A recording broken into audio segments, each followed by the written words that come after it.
안녕하십니까. 부동산 학개론 이동규입니다. 이번 26회 공인중개사 시험은 10년 동안 가장 쉬웠던 시험이었습니다. 이와 같이 쉬울 때 합격이 안 된다면 좀 어려워질 수 있는데요. 올해 합격하신 분들은 정말 행운이라고 생각을 하시면 되겠습니다. 물론 민법은 어떤지는 자세히는 모르겠지만 민법도 그렇게 어렵지는 않은 걸로 봐서는 올해 아마 합격이 가장 합격률이 높지 않을까 그렇게 생각을 합니다. 그렇지만 이제 어려운 문제도 중간중간에 몇 개는 있습니다. 그런 것들을 이제 좀 걸러내고 대체로 이제 어떤 것이었는지 대체적인 흐름을 좀 말씀을 드리겠습니다. 자, 먼저 1번은 이건 별로 평소에 강조하지 않았던 문제입니다. 부동산학에 관한 설명으로 틀린 것은 이건 뭐 10년에 한 번 정도 출제된다라고 말씀을 드렸고요. 모의고사에서도 한 번이나 두 번 정도에서 다루었던 아주 중요도는 낮은 겁니다. 그러니까 이런 것들을 틀린다고 해서 우리가 합격을 못하는 것은 아니죠. 다만 1번, 2번, 3번, 4번 지문에 나오는 이런 표현들은 늘 우리가 언급하던 표현들입니다. 그러니까 응용과학이라는 거 있죠. 1번 지문에 응용과학이다. 순수과학이 아니라는 거죠. 이런 표현이라든가 또는 부동산 학이라고 하는 것은 부동산 활동뿐만이 아니라 부동산 현상 모두 포함하는 거 2번 지문. 그리고 3번 지문에 복합 개념 이런 표현 나오죠. 그럼 복합 개념 이런 것은 4번 지문에 나오는 종합 학문 성격 이게 같은 의미입니다. 종합 학문. 종합 학문이 종합이다라고 생각하시면 되죠. 복합 개념이다 하는 게 종합입니다. 이것은 모두 다 법경기, 법적인 측면과 경제적인 측면, 기술적인 측면을 모두 다 얘기하는 겁니다. 근데 이제 5번이 틀렸는데 이 5번이 틀린 이유가 부동산학의 일반 원칙에서 능률성의 원칙, 안전성의 원칙, 경제성의 원칙 이런 원칙들이 있습니다. 이 중요도가 낮은 부분입니다. 이게 이제 중요도가 낮은 부분이 출제가 됐는데 지금 안전성의 원칙을 얘기하면서 뒤에 최유효 이용을 지도 원리로 삼고 있다 이렇게 돼 있죠. 이것은 능률성의 원칙에 들어가 있는 겁니다. 능률성의 원칙에서 소유 활동과 관련해서 능률성의 원칙에서 최유효 이용 원칙을 얘기를 하는 거고요. 이게 효과적으로 가장 효과가 높은 이용을 말하는 거죠. 그리고 거래 활동에 있어서는 거래 질서 확립 뭐 이런 내용들이 있긴 합니다.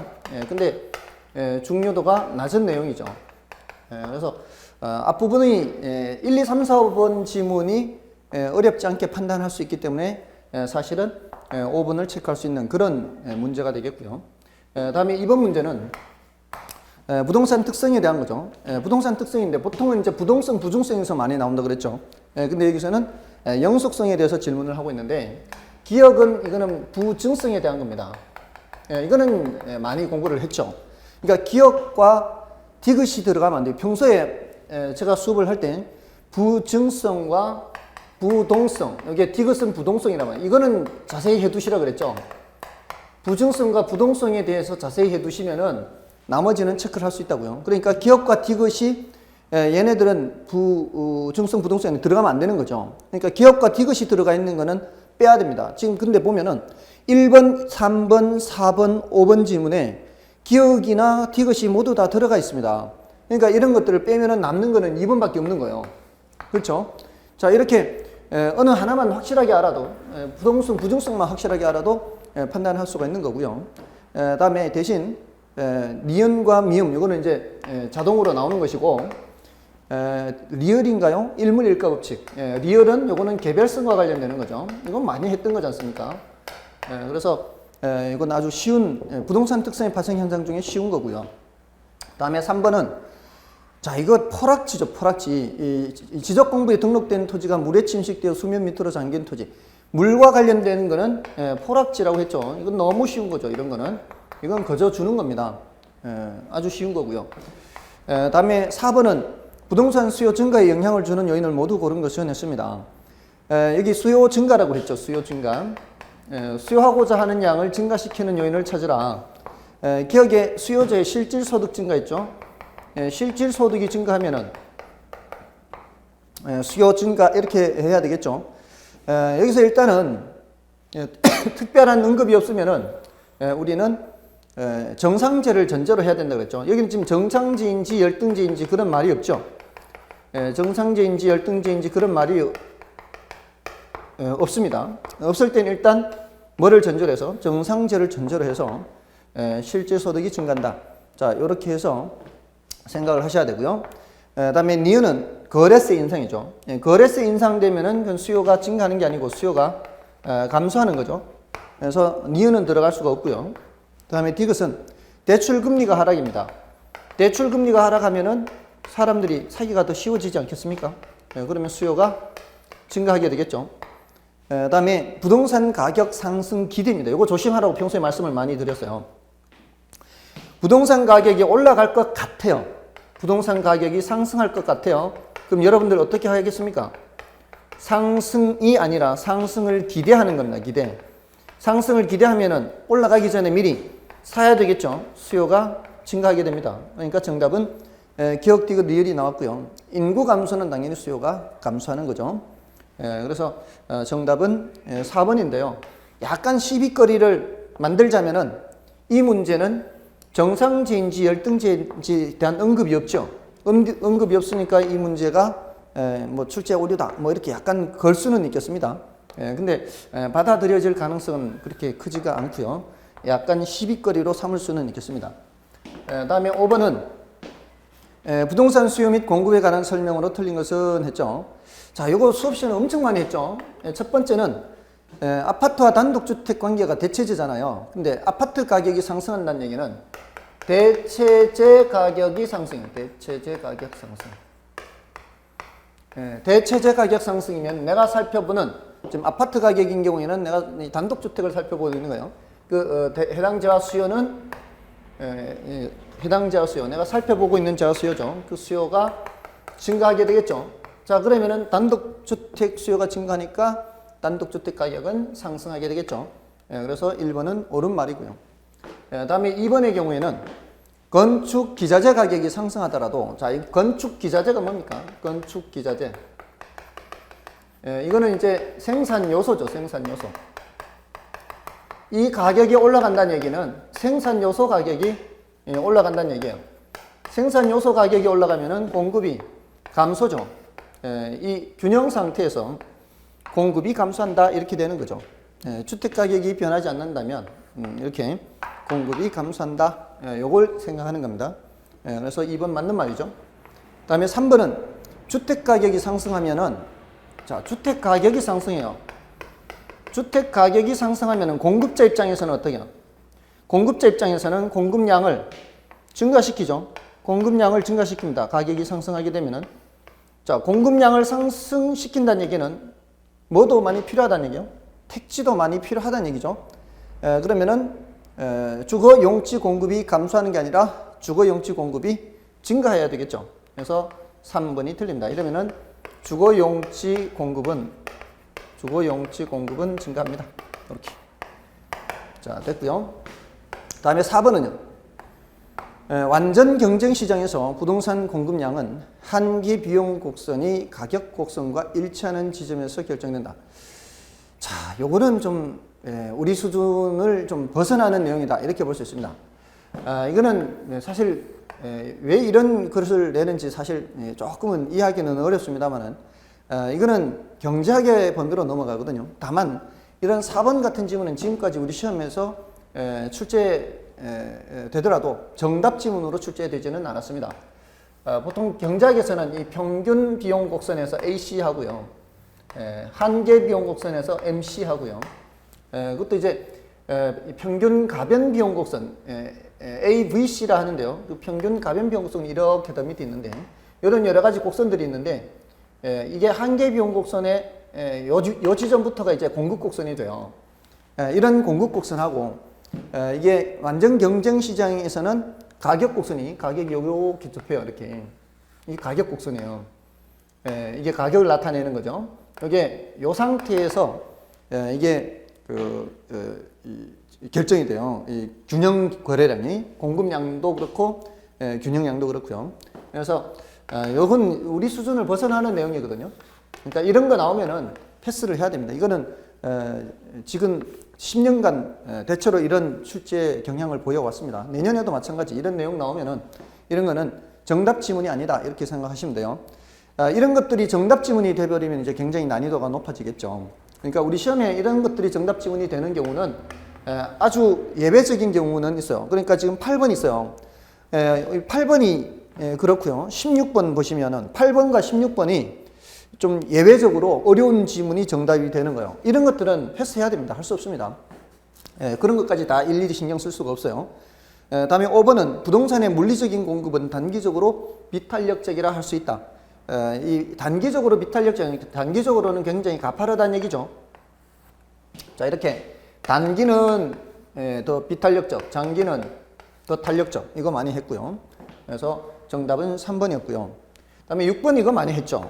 6번은 이건 참 자주 출제되고 있습니다. 지금 인구가 10,000명인 A 도시가 있고요. 또 5,000명인 B 도시가 있어요. 자, 여기가 5,000명, 여기가 10,000명, 10,000명이고 여기가 5,000명이에요. 자, 이 사이에 C라는 도시가 새로 들어섰는데 C라는 도시에 인구 9,000명이 들어섰어요. 9,000명 C가. 근데 여기서 A 도시까지는 1km고요. B 도시까지는 2km예요. 자, 이렇게 떨어져 있어요. 자, 이럴 때 신도시 C의 인구 중 B 구매자는 없고요. 이 사람들은 다 구매를 한다는 얘기죠. A, C, B, C에서만 구매 활동을 해요.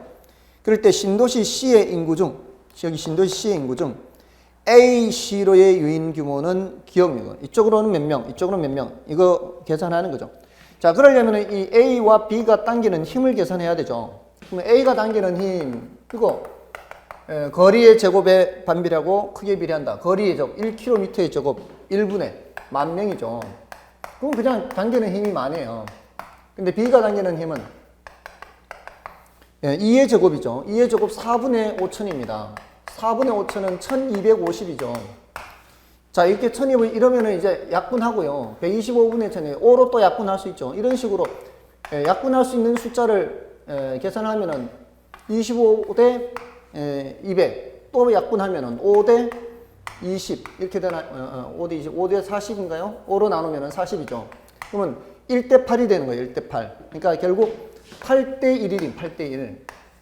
그럼 총 9등분해서 8은 A 쪽으로, 하나는 B 쪽으로 간다는 얘기죠. 근데 이게 지금 9,000명 안에요. 9,000명을 총 9등분 한다는 것은 하나가 1,000명씩 되는 거죠. 그래서 8,000명은 이쪽으로 갈 것이고, 얘가 당기는 힘이 8이니까 1,000명은 이쪽으로 갈 것이다. 이런 뜻입니다, 이게. 8,000명은 이쪽으로, 1,000명은 이쪽으로. 자, 이렇게 하면은 아주 간단하게 계산을 할 수가 있는 거죠. 그래서 정답은 5번이 되는 거고요. 다음에 7번도 이거 여러 번 했지 않습니까? 지금 시장 공급 QS가 3P고요. QD1이 1200-P에서 1200-P에서 뭘로 바뀌는 거요? 1600-P로 바뀌었죠. 얘가 바뀐 거예요. 1600-P로. 얘는 그대로 있는 거죠. Q는 3P는 그대로 있는 거예요. 그러니까 한 번은 이렇게 식을 세우고 한 번은 이렇게 식을 세워야 되는 거죠. 그래서 3P하고 1200-P하고 같다 하면은 마이너스 P가 넘어가면은 4P가 1200이니까 P는 300이 되죠. 여기서는 3P와 1600-P가 같으니까 마이너스 P가 넘어가면은 4P는 1600이 됩니다. 그럼 여기서 P는 400이 되죠. 그럼 여기서 이렇게 바뀌는 거니까 100만큼 상승했죠. 그래서 정답이 4번이 되는 거죠. 6번도 5번이었나요? 6번은 5번이 정답, 7번은 4번이 정답이 되는 겁니다. 다음에 이제 8번이 좀 난이도가 아까 높다 그랬죠. 자, 이 8번이 난이도가 높은 이유는 우리가 평소에 잘 듣지 못하던 얘기가 나오기 때문입니다. 이런 것들은 어쩔 수 없어요.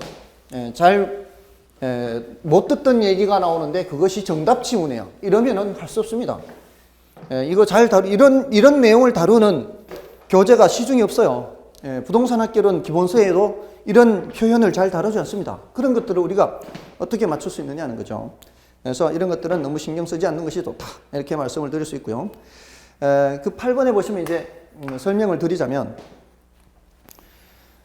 주택 구입에 대한 거래세 인상에 따른 경제적 후생의 변화로 틀린 것을 냈습니다. 우상향하는 공급 곡선과 우하향하는 수요 곡선을 가정한다고 했죠. 자, 그럼 이걸 가정하는 겁니다. 이렇게. 이렇게. 자, 이게요. 여기서 이제 거래세를 인상하죠. 조세를 이제 부과를 하면은 예전보다 이제 공급곡선이 위로 이렇게 올라가게 돼요. 이렇게 올라가게 되면은, 자, 보세요. 지금 이게 이 사각형 넓이는 뭘 뜻하는가 하면은 여러분한테 여러 번 말씀을 드렸어요. 예를 들어 1,000원에 10개를 거래한다 그러면은 이 넓이가 얼마예요? 1,000원에 10개를 거래한다 그러면은 1,000 곱하기 10 이렇게 하면 만이 되죠. 만. 이렇게 만이 되는데 이 10,000원이 수요자가 지불하는 금액이고요. 그게 공급자의 수입이 되는 금액입니다. 그렇겠죠? 자, 이게 이제 지금까지의 크기였는데 조세를 부과하게 되면은 이렇게 가격이 올라간단 말이에요. 가격이 이렇게. 자, 근데 이 올라간 만큼에서 요 위에 거하고 아래 거하고 이렇게. 자, 이렇게 되는 거죠. 자, 이렇게 되면은 자, 위로 올라간 크기는 수요자가 더 지불하는 크기고요. 요 밑에 내려간 거는 공급자가 옛날보다 수입이 줄어든 거예요. 예를 들어서 요 크기가 세금이 200이라고 해보세요. 200. 200인데 요 올라간 크기가 예를 들어 1080이라고 생각해보세요. 1080. 1080이면 요 밑에 있는 거는 880이 될 거예요. 이게 880. 전체가 200이라고 하는 거 200. 그러니까 수요자가 지불하는 가격은 얼마요? 수요자가 지불하는 가격은 1,080원을 지불하고요. 세금이 얼마요? 세금이 200원이죠. 그러면은 공급자의 세후 가격은 얼마? 공급자의 세후 880원 이렇게 되는 거예요. 그러니까 원래는 얼마 주고 받았던 거예요? 원래는 1,000원에 주고 받았죠. 그러면 1,000원을 수요자가 지불하고 공급자의 1,000원이 수입이었어요. 근데 수요자 입장에서는 여기 가격이 올라갔죠. 1,000원보다. 옛날보다 1,000원에서 80원 올라갔어요. 이게 수요자 부담하는 크기요. 이게 80원만큼 올라간 게 수요자가 부담하는 거고요. 공급자는 원래는 1,000 받았는데 이제는 세금을 내고 나면은 880밖에 못 받아요. 그럼 120만큼 이 공급자가 부담하는 셈이죠. 요 합쳐서 200이죠. 그러니까 이런 경우에는 공급자가 더 부담하는 셈이 되는 거죠. 자, 이런 경우는 공급자가 더 비탄력적인 경우죠. 공급자가 더 비탄력적이어서 세금을 더 많이 부담하는 거예요. 자, 그래서 지금 1번 지문이 수요 곡선이 공급 곡선에 비해 더 탄력적이면, 그러니까 더 탄력적인 쪽이 덜 부담하잖아요. 그래서 지금 이게 더 탄력적인 거죠. 수요자가 더 탄력적이니까 공급자가 더 부담이 커지는 거고요. 이게 1번 지문이 지금 이렇게 돼 있는 게. 근데 2번 지문은 이거하고 반대로 돼 있는 거예요. 공급 곡선이 수요 곡선에 비해 더 탄력적이면 그때는 오히려 수요자가 더 부담이 커지는 거죠. 그러니까 1번, 2번 지문은 옳은 말이에요. 자, 옳은 말인데 지금 3번 지문에서는 뭐라고 얘기하고 있어요? 수요자가 실질적으로 지불하는 금액이 상승하면 그 소리는 뭔 소리야? 여기서 지금 이게 올라간다는 얘기죠. 그러니까 수요자가 이만큼 여기서부터 이렇게 가격도 올라가니까 지금까지 수요자가 누렸던 그 크기는 요만큼이었는데요. 이만큼. 여기서 지금까지 수요자가 누렸던 크기는 이게 요만큼을 누렸어요. 이게 요만큼이 지금 수요자가 누렸던 크기예요. 근데 이게 수요자가 누리는 크기가 이렇게 올라가면서 소비자가 더 많은 금액을 내야 되는 만큼 그만큼 소비자가 누리는 이익은 줄어들게 된다, 이런 의미예요. 그래서 이 소비자 잉여는 감소한다, 이렇게 표현을 하는 거예요. 그러니까 이런 표현들이 과연 경제학에서 얘기할 내용이지 우리 부동산 학개론에서 얘기할 내용은 아니거든요. 이게 좀 어렵거든요, 이 내용이. 보통 경제학에서는 요거를 수요자의 잉여, 요거를 생산자 잉여, 이렇게 얘기를 하거든요. 자, 아무튼 그거는 좀 복잡한 분석이고요. 그래서 이 말 자체는 옳은 표현이다라고 볼 수 있어요. 원래 수요자 잉여가요. 죄송합니다. 원래는 수요자가 총 얻는 이익의 크기는 이만큼이거든요. 이만큼인데 요만큼을 이제 빼고 전체 이만큼의 이익을 얻는데 그 중에 돈을 이만큼 지불하기 때문에 수요자가 얻는 수요자 잉여가 이만큼이거든요. 근데 이제는 이렇게 줄어들었죠. 거래량이 줄어들면서 돈을 이만큼 내기 때문에 수요자 잉여가 이만큼 줄어들어요. 그래서 옛날보다 요만큼의 수요자 잉여가 줄어들게 돼요. 그리고 공급자가 받는 가격이 하락함으로 4번 지문은 공급자가 받는 가격이 하락함으로 생산자 잉여는 감소한다. 이렇게 돼 있죠. 자, 공급자는 이 공급곡선 있죠. 이게 추가적인 비용에 따른 비용을 지불합니다. 그래서 공급자는 사실 이만큼의 총 비용을 지출해요. 근데 받는 돈은 이만큼을 돈을 받는 거예요. 그러니까 이만큼 돈을 받아서 이만큼의 비용을 지출하니까 공급자 입장에서는 이만큼의 생산자 잉여가 발생하거든요. 그래서 이게 소비자 잉여, 이게 생산자 잉여 이렇게 되거든요. 이게 내용이 좀 어렵다는 거죠. 근데 그 중에서 생산자 잉여는 이렇게 줄어들어 이제 생산자 잉여는 이렇게 거래량이 줄어들었기 때문에 생산자 잉여는 이렇게 줄고 소비자 잉여는 이렇게 줄어요. 소비자 잉여는 줄어들었죠. 자, 그럼 많이 줄어들었죠. 근데 요만큼이 세금이에요, 세금.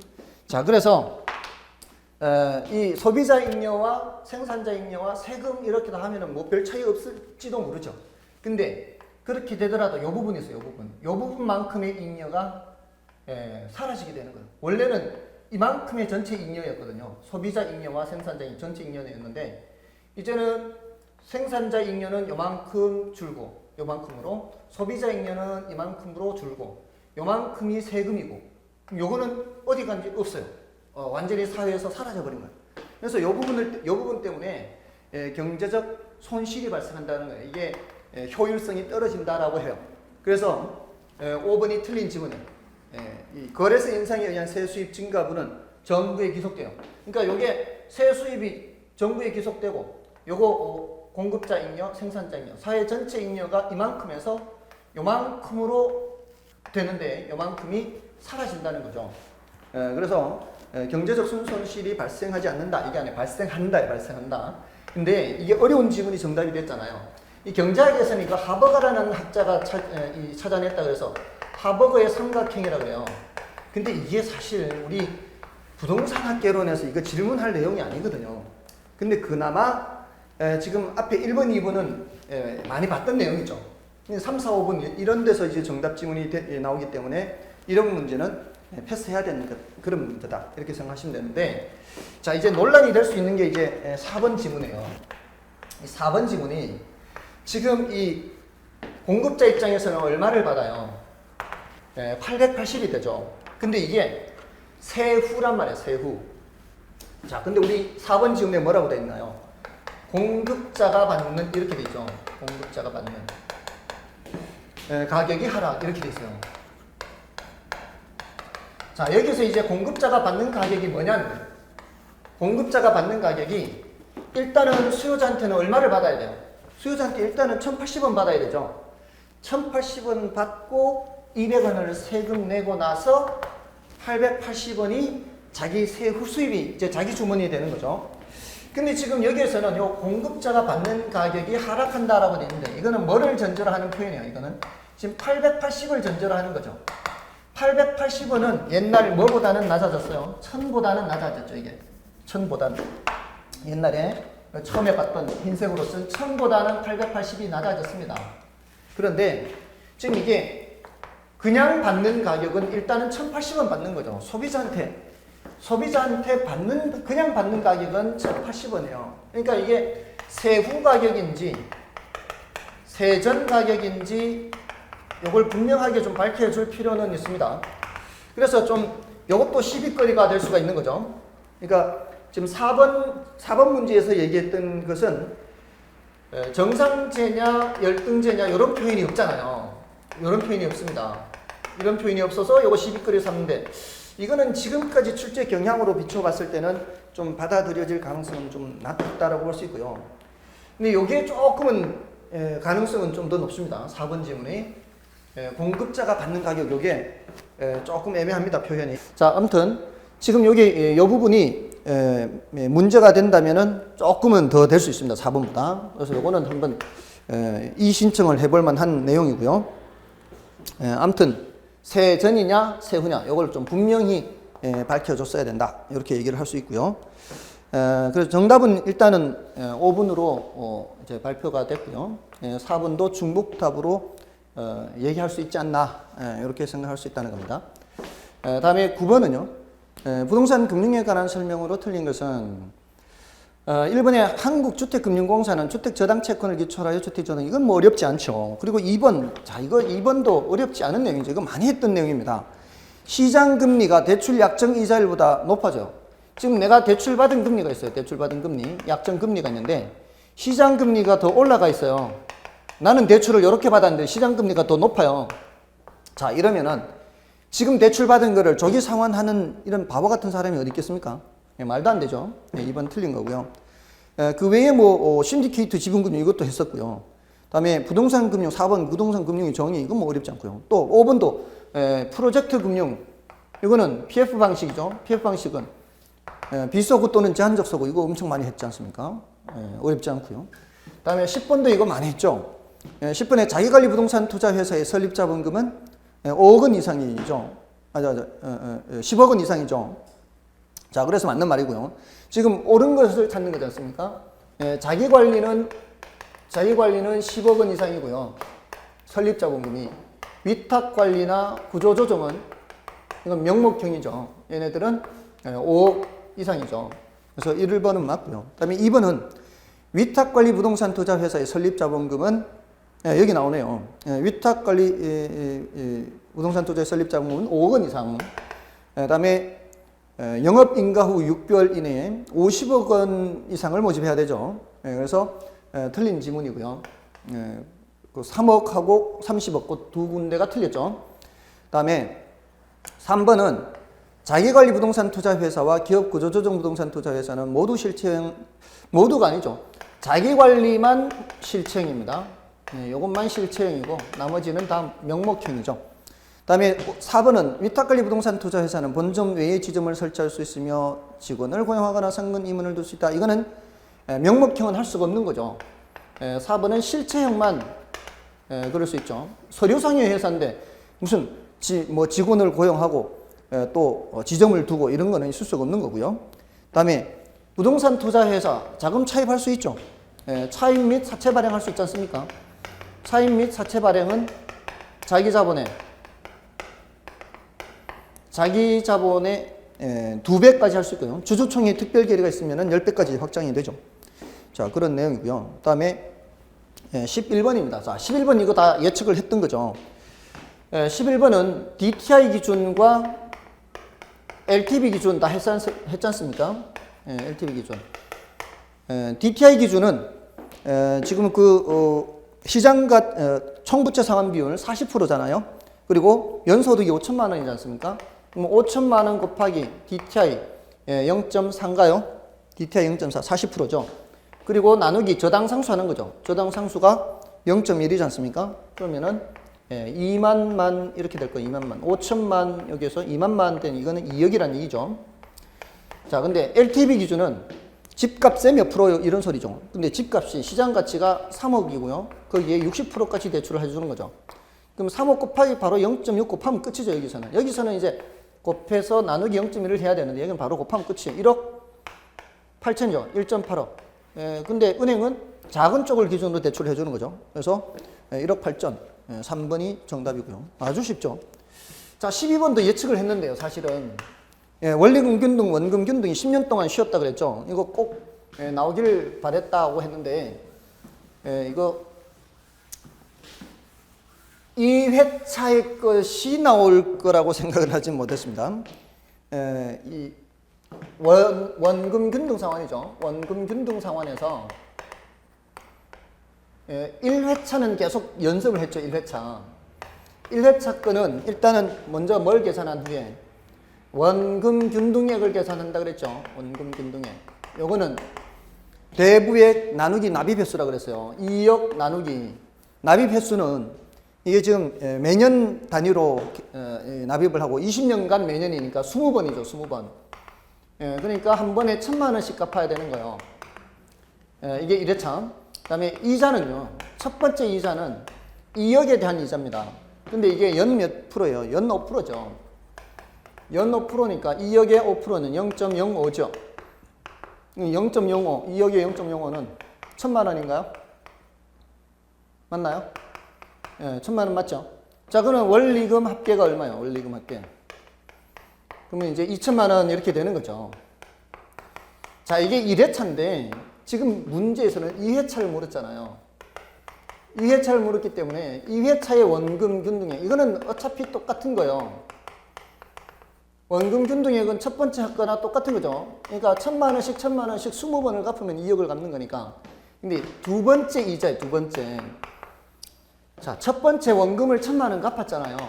얼마 중에서? 2억 중에서 1,000만 원을 갚았으니까 얼마 남은 거예요? 1억 9천 남았죠. 두 번째 연도는 1억 9천만 원의 5%입니다. 그렇죠? 1억 9천만 원의 5%니까 이게 950만 원이 되죠. 그럼 원리금 합계는 이거는 1,950만 원이죠. 자, 요거. 자, 이 다 예측을 했는데 원래 이거 나올 것이다. 11번, 12번 다 나올 것이다 했는데 예, 요게 이제 단지 1회차만 많이 연습을 시켜서 2회차를 못 푼 분들도 계실 것 같긴 합니다. 아무튼 정답은 4번이고요. 다음에 자, 13번 이것도 다 이렇게 예측을 했던 거죠. 13번.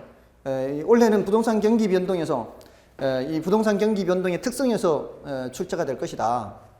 그러면서 말씀을 드렸었는데요. 3번이 틀린 거죠. 이거는 경기 변동의 일반 경기 변동에 비해 정점과 저점 간의 진폭이 작은 게 아니라 이게 진폭이 더 크죠. 그래서 3번이 틀린 거고요. 다음에 14번.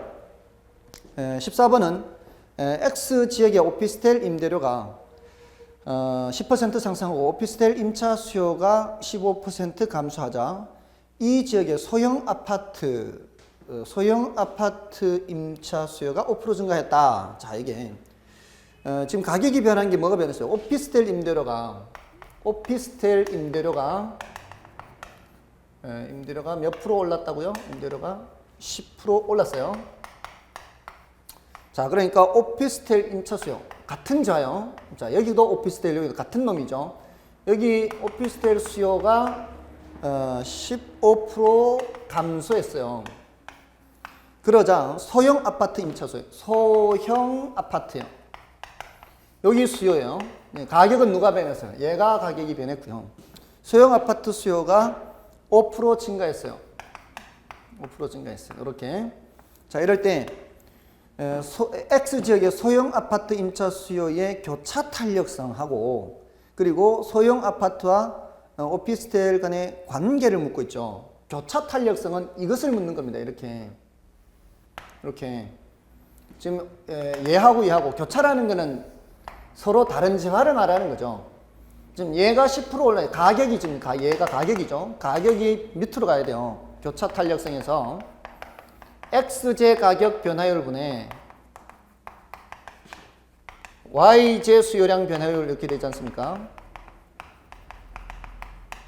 이렇게. 그러니까 이게 X제, 얘가 X제가 얘가 Y제가 되는 거죠. 수요가 Y제가 되는 거예요. 그럼 10분의 5가 되는 거죠. 10분의 5 해서 0.5 이렇게 되는 거죠. 이게 플러스 5고 이게 플러스 10이죠. 둘 다 같은 방향이에요. 그래서 이게 양수 0.5가 되는 거고요. 그리고 같은 방향으로 움직이고 있죠. 지금 이거는 무슨 관계예요? 대체제 관계죠. 그래서 정답은 4번이에요. 이게 다 많이 다뤘던 거죠. 이것도 이 기출문제에 다 언급됐던 부분들이고요. 지금 올해도 기출문제 제대로 푸는 분들이라면 어렵지 않게 이거 다 풀 수가 있었던 겁니다. 다음에 15번. 자, 15번은 이제 원래 부동산 특성의 파생 현상에서 출제될 것이다. 부동산 특성의 파생, 부동산 시장의 특성에서 출제될 것이다 했는데 지금 요거는 부동산 시장 특성과 효율적 시장이 이제 결합돼서 출제가 됐어요. 자, 1번에 뭐 과장국수 비비자 했지 않습니까? 그 1번, 2번, 4번, 5번이 모두 다 과장국수 비비자 그러면서 뭐 부동산 시장은 불안전 시장이다. 거기에 다 얘기했던 부분입니다. 근데 이제 3번은 보시면 3번이 틀린 이유가 시장이 할당 효율적이지 않습니까? 시장이 할당 효율적이라면 이러면은 정보 비용의 크기와 초과 이윤의 크기가 같아서 어느 누구도 실질적인 초과 이윤을 얻을 수가 없는 거죠. 자, 그런데 3번에 뭐라고 되어 있습니까? 할당 혈족 시장에서는 부동산 거래의 은밀성으로 인해 부동산 가격의 과소평가 또는 과대평가 등 왜곡 가능성이 높아진다. 자, 이게 과소평가 또는 과대평가, 이런 거래 은밀성 이런 것 때문에 왜곡 가능성이 발생한다면은 누군가가 실질적인 초과이익을 얻을 수도 있다는 얘기죠. 그런 시장은 아닙니다. 그래서 3번이 틀린 거예요.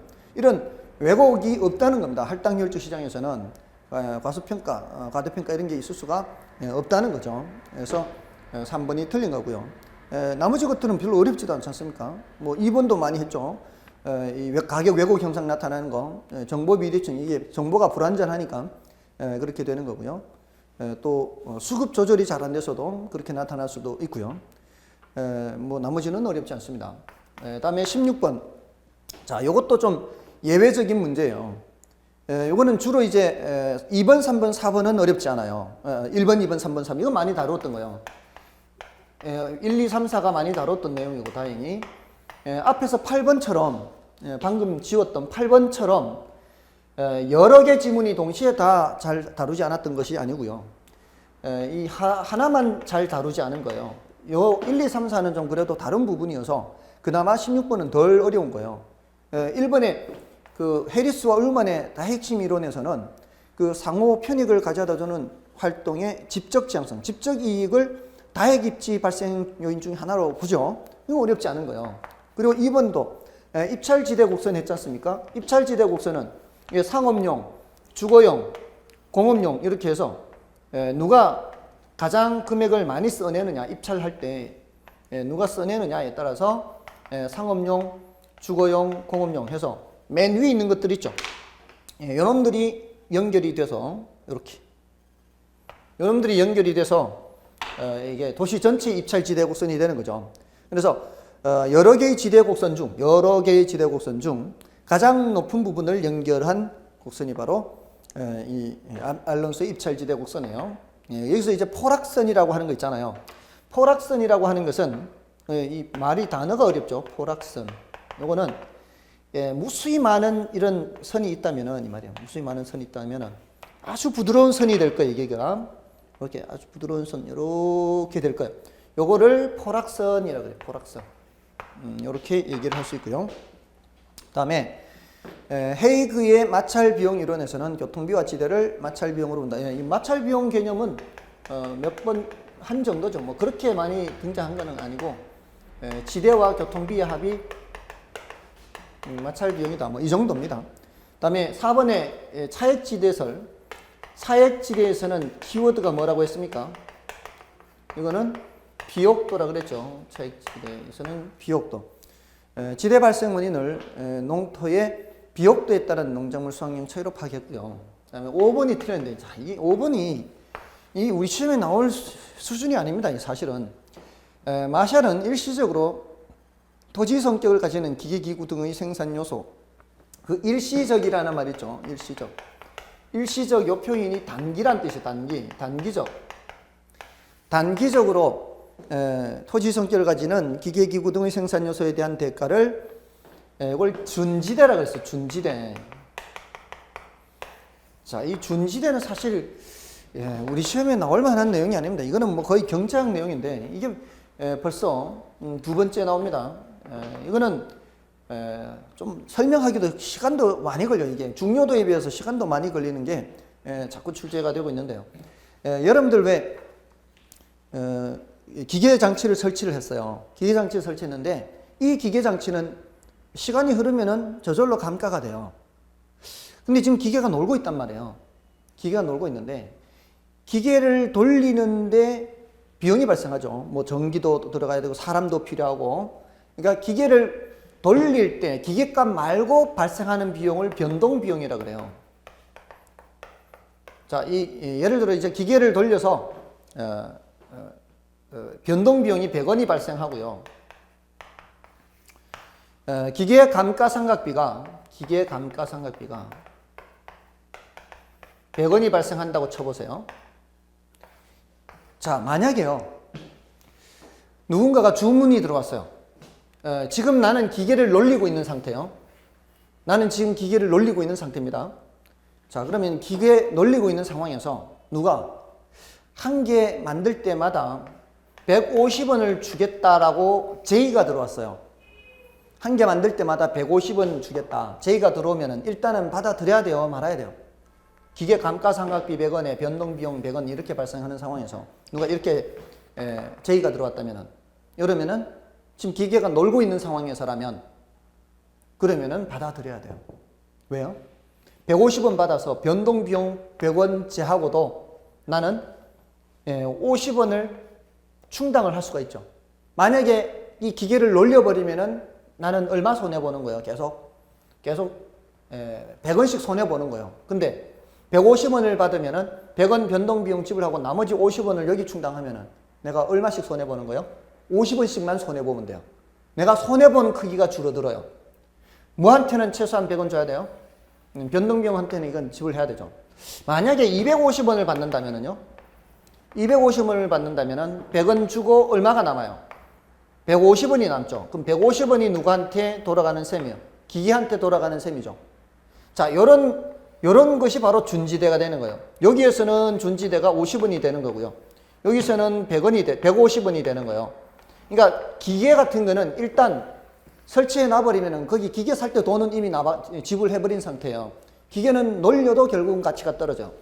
그럴 때는 이 총 수입 중에서 150이 되든 250이 되든 총 수입 중에서 이 변동 비용에 해당하는 것을 지불하고 남는 거는 다 누구한테 간다? 고정 생산 요소한테 가는 거고. 그래서 이런 돈을 준지대라 그래. 준지대. 단기적으로 고정된 생산 요소에게 지불되는 지대를 준지대. 변동 비용 제외한 게 바로 준지대가 되는 거예요. 준지대는 변동 비용을 제외한 거예요. 그런데 총수입에서 준지대는 총수입 빼기 변동비용 이렇게. 근데 어렵다고요. 난이도가 높다고요. 그러니까 이거 새로 공부하시는 분들은 이런 거는 그냥 참고로 알고 지나가시면 되겠습니다. 다음에 17번의 경우에는 이거는 아주 쉬운 거죠. 이건 뭐 너무 쉽습니다. 이거는 바로 찍고 넘어가는 거죠. 부동산에 대한 부담금 제도나 보조금 제도는 정부의 부동산 시장에 대한 직접 개입 방식이다. 보조라든가 부담금 이런 것들은 간접 개입이죠. 그래서 바로 1번 틀렸고요. 다음에 2번 정부 시장에 개입하는 이유는 시장 실패를 보완하고 또 안정적 성장을 위한 거 이런 것도 있고요. 다음에 3번에 개발 제한 구역 지정하죠. 도시의 무질서한 팽창을 억제하고요. 또 공공토지 비축, 토지은행 제도 있죠. 이거는 공공개발용과 다음에 수급 조절용으로 하고 있죠. 비축하고 있고요. 다음에 5번에 정부의 시장 개입은 사회적 후생 손실을 발생시킬 수 있다. 5번은 정부 실패를 의미하는 거죠. 정부 실패를 의미하는 옳은 표현이고요. 1번이 정답이 되는 거죠.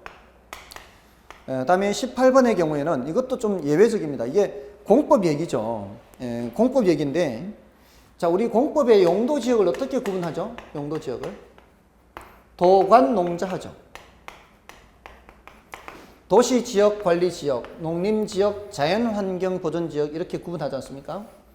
자, 얘네들은 중복 지정이 돼야 안 돼요? 중복 지정 안 되죠. 중복 지정이 안 되는 도관 농자는. 자, 근데 지금 5번 지문에 뭐라고 돼 있나요? 용도 지역 중 자연환경 보존 지역. 자연환경 보존 지역은 도시 지역 중에서 하는 게 아니죠. 도시 지역은 별개죠. 그래서 5번 말도 안 되고요. 틀렸습니다. 다른 것들은 뭐 어렵지도 않죠. 1번, 2번 이거 얼마든지 지금까지 시험에 많이 다루었고요. 모의고사에서 3번 지구 단위 계획도 몇 번 시험을 통해서 다루었죠. 그래서 이건 어려운 내용도 아니었습니다. 5번이 정답이고요. 그다음에 19번은 자, 이 19번도 엄청 자주 얘기했습니다. 임대료 보조 또 임대료 규제. 임대료 규제 많이 얘기했지 않습니까? 그 임대료 규제에서 정답이 됐지 않습니까? 19번에 임대료를 규제하게 되면은 어떻게 됩니까? 임대부동산이 공급이 줄면서 질적으로 떨어지죠. 임대료를 높게 못 받으면은 임대인 입장에서는 돈이 안 되니까 투자를 기피하게 되고요.